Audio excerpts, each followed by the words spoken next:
Olá, seja bem-vindo ao canal Jovens de Sucesso. Hoje, a gente vai desvendar a história de um homem que construiu um império gigantesco, um verdadeiro titã dos negócios que mudou o mundo de uma forma que você nem imagina. Estamos falando de James Buchanan Duke, mais conhecido como Buck Duke. Se você acha que sabe tudo sobre empreendedorismo e marketing agressivo, espere até ouvir o que esse cara fez. A história começa depois da Guerra Civil Americana, numa fazenda de tabaco na Carolina do Norte. A família Duke, como muitas outras, estava tentando se reerguer. Mas enquanto a maioria vendia tabaco cru, o pai de Buck, Washington Duke teve uma ideia. Por que não vender o produto já pronto para o consumo? Assim nasceu uma pequena empresa familiar. E foi nesse ambiente que o jovem Buck Duke começou a mostrar a que veio. Ele não era um cara de muitos estudos, mas tinha uma visão de negócios fora do comum e uma ambição que não cabia no peito. Buck percebeu que o futuro não estava no tabaco de mascar, mas sim nos cigarros. Naquela época, os cigarros eram vistos como um produto de nicho, enrolados à mão por operários especializados. Era um processo lento e caro. Um bom enrolador fazia, no máximo, 4 cigarros por minuto. Buck sabia que, para dominar o mercado, ele precisava de escala. E aqui entra a primeira grande virada da nossa história. Em 1881, ele fez uma aposta arriscadíssima. Ele investiu numa máquina inventada por um cara chamado James Albert Bonsack, que de forma automática enrolava os cigarros.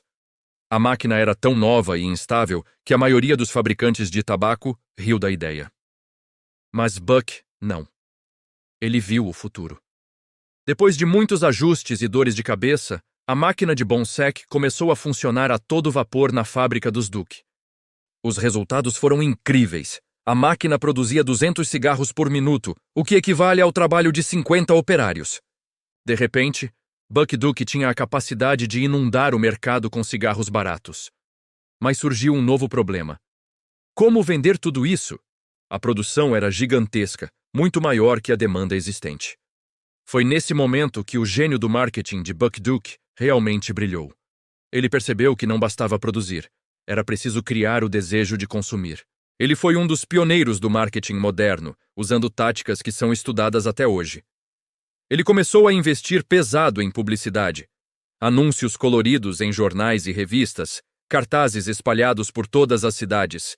Ele criou embalagens super atraentes e colocou brindes nos maços de cigarro, como fotos de astros de cinema, atletas e bandeiras de países. Isso transformou a compra de cigarros numa espécie de coleção, incentivando a fidelidade à marca. As pessoas não compravam apenas o cigarro, compravam a figurinha que vinha junto.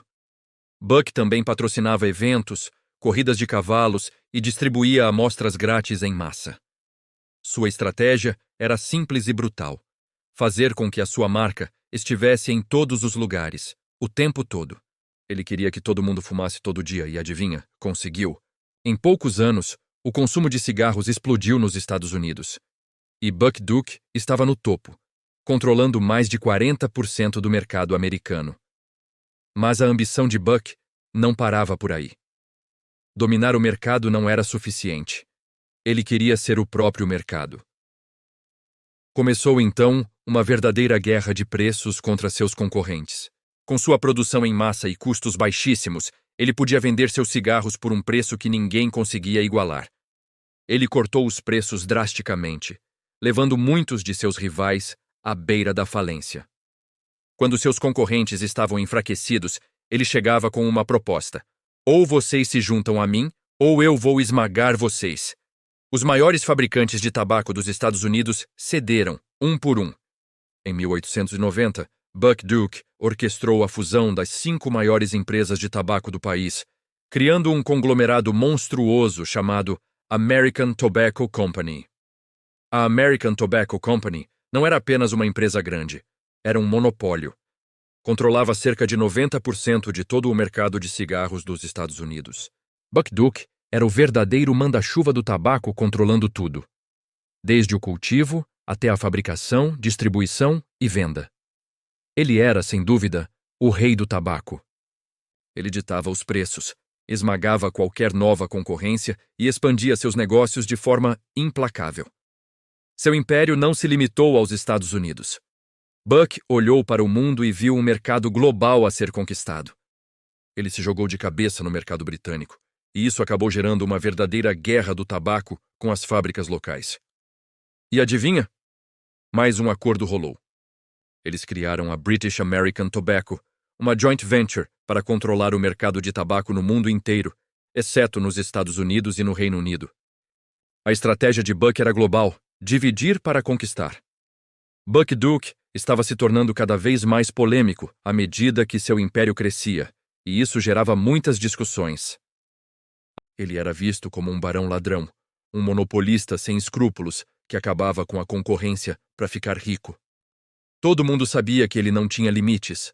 As críticas se acumulavam e a pressão do governo começou a aumentar. A era progressista nos Estados Unidos estava em pleno andamento e havia um forte movimento contra os grandes monopólios que controlavam a economia americana. O governo americano, sob a presidência de Theodore Roosevelt, começou a usar a Lei Sherman Antitrust para quebrar esses grandes conglomerados. E o alvo principal, claro, era a American Tobacco Company. O caso foi parar na Suprema Corte. Em 1911, a decisão histórica foi anunciada. A American Tobacco Company era um monopólio ilegal e deveria ser desmembrada.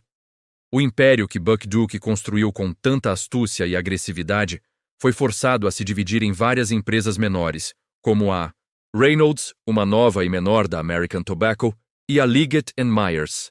Você pode pensar que esse foi o fim de Buck Duke, mas não. Mesmo com o desmembramento de seu império do tabaco, ele já era um dos homens mais ricos do mundo. Ele simplesmente pegou sua fortuna e sua genialidade para os negócios e aplicou em outro setor, a energia elétrica. Ele fundou a Southern Power Company, que mais tarde se tornou a Duke Energy, uma das maiores empresas de energia elétrica dos Estados Unidos até hoje. Ele viu potencial na energia hidrelétrica para industrializar o sul do país e investiu pesado nisso, construindo barragens e usinas. Além dos negócios, nos seus últimos anos, Buck Duke também se dedicou à filantropia. Em 1924, ele criou o The Duke Endowment, um fundo de $40 milhões, uma quantia astronômica para a época. A maior parte desse dinheiro foi destinada a uma pequena faculdade na sua cidade natal, chamada Trinity College. A condição era que a instituição mudasse seu nome para homenagear sua família. E assim nasceu a Universidade Duke, hoje uma das universidades mais prestigiadas do mundo. A história de Buck Duke é um retrato fascinante da era dourada americana.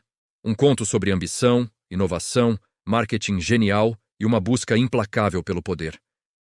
Ele foi um visionário que revolucionou a indústria do tabaco, popularizou o cigarro em escala global e foi pioneiro em táticas de negócios que moldaram o capitalismo. Ao mesmo tempo, foi um monopolista controverso, cujas ações levaram a uma das mais importantes decisões antitrust da história dos Estados Unidos. A ascensão e queda do império da American Tobacco nos ensina muito sobre o poder do monopólio, a importância da regulamentação e o impacto duradouro que um único indivíduo pode ter no mundo. A herança de Buck Duke é complexa. De um lado, a popularização de um produto com graves consequências para a saúde pública. Do outro, a criação de uma das maiores empresas de energia do país e uma universidade de renome mundial. Uma figura que, sem dúvida, deixou sua marca na história. Buck Duke foi um gênio dos negócios ou um vilão corporativo? Deixe sua opinião aqui nos comentários. E se você gostou de mergulhar nessa história incrível, não se esqueça de deixar o seu like, se inscrever no canal e ativar o sininho para não perder nossos próximos vídeos. Muito obrigado por sua audiência. Até a próxima.